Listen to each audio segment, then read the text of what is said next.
આજે હું તમને સિકલ સેલનો રોગ ધરાવતા વ્યક્તિએ કઈ કઈ કાળજી રાખવી જોઈએ એ વિશે સમજ આપવા જઈ રહી છું.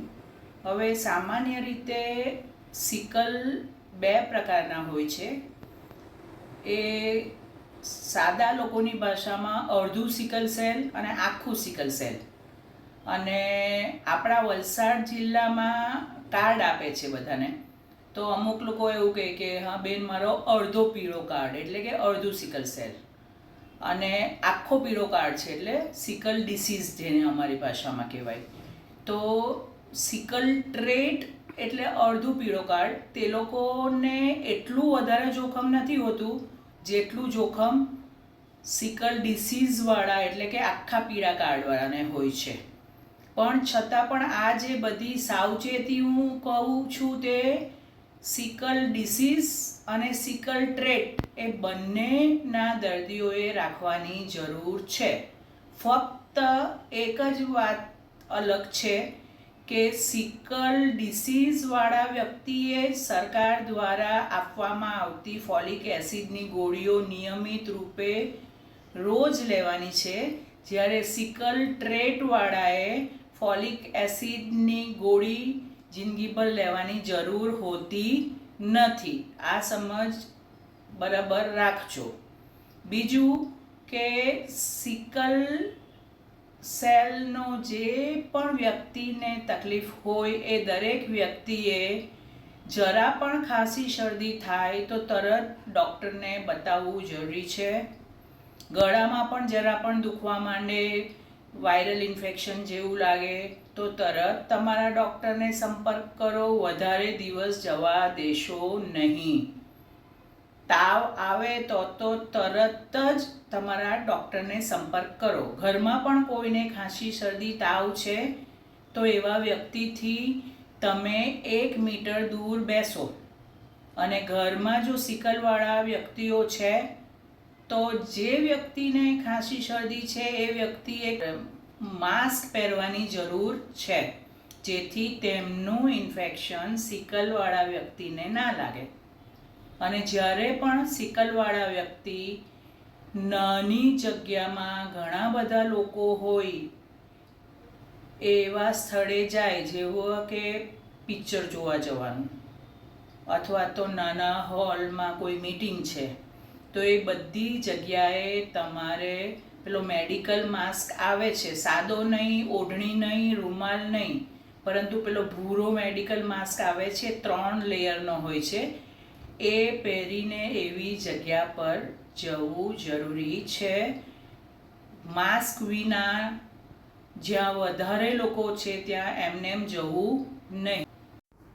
જ્યાં ધુમાડો હોય ત્યાં પણ સિકલના દર્દીઓએ જવું નહીં, કારણ કે એ ધુમાડામાં કાર્બન ડાયોક્સાઇડ હોય છે અને એ કાર્બન ડાયોક્સાઇડ લોહીમાં ઓગળે વધારે તો સિકલ ક્રાઇસિસ ઊભો કરે. બીજું, જ્યારે પણ તમને માથામાં, છાતીમાં, પેટમાં, હાથ કે પગમાં કશે જોરમાં દુખાવો ઊભો થાય તો તરત તમારા ડૉક્ટરને મળવું જરૂરી છે. સિકલવાળાએ શું ધ્યાન આપવાનું બરાબર સમજી લે, એટલે પરિવારને બી ખબર હોવું જોઈએ ને એ વ્યક્તિને બી ખબર હોવું જોઈએ, એટલે ખોટું ના થાય.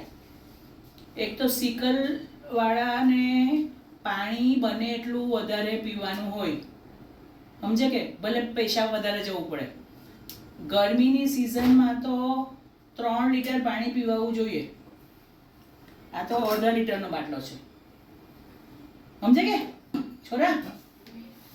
અને પાણી વધારે પીવાનું, જેથી દુખાવો નહીં થાય કશે બી. બીજું, ડુંગર પર ચડવા નહીં જવાનું. જ્યાં ઓક્સિજન ઓછો હોય એવી જગ્યા પર નહીં જવાનું. ડુંગર ચડવા નહીં. ક્યારે પણ તાવ આવે તો તરત ડૉક્ટરને મળવાનું. કેમ? તાવ આવવાથી શરીરમાંનું પાણી ઓછું થઈ જાય ગરમીને કારણે, એટલે પેલું સિકલ છે તે સિકલ ક્રાઇસિસ થાય એને કહેવાય. અને સિકલ ક્રાઇસિસમાં પેલા રક્તકણ ગંઠાઈ જાય અને બધી લોહી લઈ જતી નળીને બ્લોક કરી દે, એટલે એકદમ પેટમાં દુખી આવે, છાતીમાં દુખી આવે, બરાબર ને એને કારણે જ કોઈ વાર પછી એમાંથી કંઈક છૂટું પડીને મગજમાં જાય ને બેટા, તો માણસનો જીવ જાય. એટલે એને લાઇટલી નહીં લેતા, સમજો છો? ઝાડા લાગે કોઈ પણ વાર, ઝાડા ઉલટી થાય તો પણ તરત ડૉક્ટરને બતાવવાનું. બીજા બધા 2-4 દિવસ મોડા જાય તો ચાલે. સિકલવાલાએ પહેલો ઝાડો લાગ્યો ને, એકવાર ઝાડો થયો કે તરત ડૉક્ટર પાસે પહોંચી જવાનું. કારણ કે એનાથી પાછું શરીરમાં પાણી ઓછું થઈ જાય ને શરીરમાં પાણી ઘટ્યું કે લોહી થોડું બી જાડું થાય કે તમારા રક્તકણ ગંઠાઈ જાય ને રક્તકણ ગંઠાઈ ગયા, સિકલવાળા રક્તકણો એટલે એ ગંઠાઈ ગયા કે તમારી લોહીની નળીને બ્લોક કરી દે. સમજ્યા? ને ઝાડા થાય ત્યારે ઘરમાં ORS હંમેશા રાખવાનું.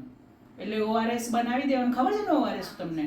હા, બસ તો 1 લીટરમાં એ આખું પેકેટ નાખવાનું હોય ને એને હલાવી દેવાનું. અને એકવાર ઝાડો થયો કે પીવડાવી જ દેવાનું, બીજી વાર ઝાડો થયો કે પાછું બીજો ગ્લાસ પીવડાવવાનું, ત્રીજી વાર ઝાડો થયો ત્રીજી વાર પીવડાવવાનું, પણ તરત ડૉક્ટરને ત્યાં બતાવવાનું. ને આપણી જીવનની દિનચર્યા તંદુરસ્ત રાખવાની. ગમે ત્યાં બહાર ખાવાનું નહીં, સમયસર સૂવાનું, સમયસર ઉઠવાનું, બહારનું ખાવાનું નહીં, પણ વ્યસન બી નહીં થવું જોઈએ જરા બી.